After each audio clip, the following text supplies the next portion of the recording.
Hey guys, it's Sarah. It's good to see you again. If you are returning to the channel and if you're new, welcome.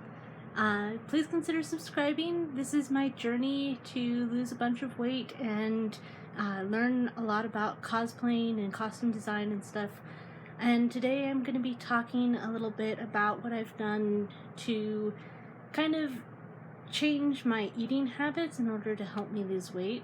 So some foods, they swear that, this is the serving size, and I think they're lying. Cheetos is a big one for me. A lot of candies, things like that, I'll kind of look at the serving size and laugh hysterically because there's no way I'm just going to eat one serving. So a lot of those types of foods I just have not bought in the last couple of weeks because I just know me and it won't be pretty. And because of stuff like that, I've been kind of determining what sort of things I do well with.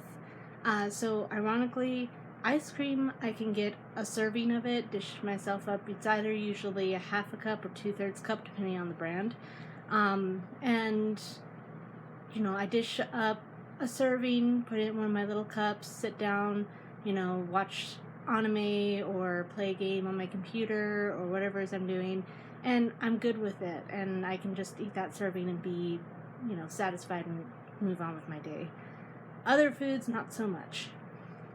So, what I've done to kind of deal with that is just kind of found foods that I can replace them with. So a lot of what I like about eating chips and stuff is I like that crunch, especially if I'm sitting down to game. Gaming has always been, tabletop role-playing game is what I do mostly, and the occasional video game, and gaming's always been the big thing for me to sit down and snack. So I got baby carrots, and that gives me that nice crunch, and I can sit there and snack on them for long periods of time and not consume a ton of calories. That, and they're pretty inexpensive to get, so they aren't really bad on my budget. So I've been doing a lot of baby carrots.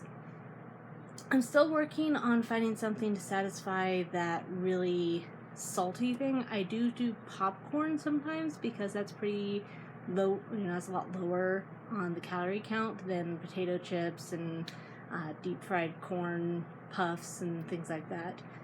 So it's also a little bit easier because it's, you pop a bag of popcorn, or if we have an air popper, so occasionally we'll make that, and we're still working on getting it to taste really good with the air popper. Unfortunately, using real butter seems to be the best way, which is, again, really high in calories. So we're trying to still figure out exactly what to do with that. But I'm working on finding something that's more salty to help with those cravings.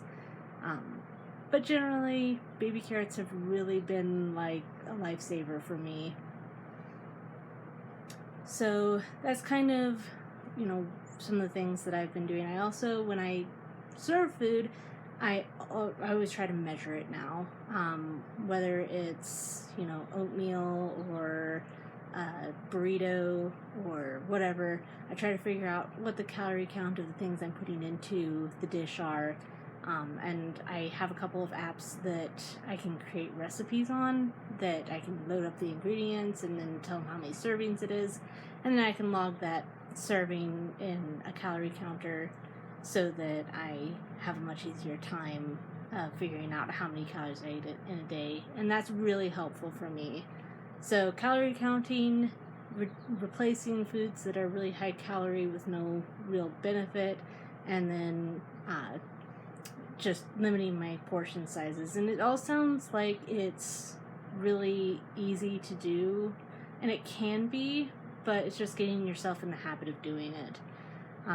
So that's kind of how I'm approaching this journey to get myself down to the weight I want to be at.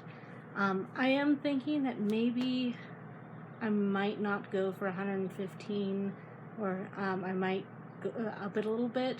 I did see a ballerina who was currently at 115 pounds and was trying to get down to 114 for performance weight.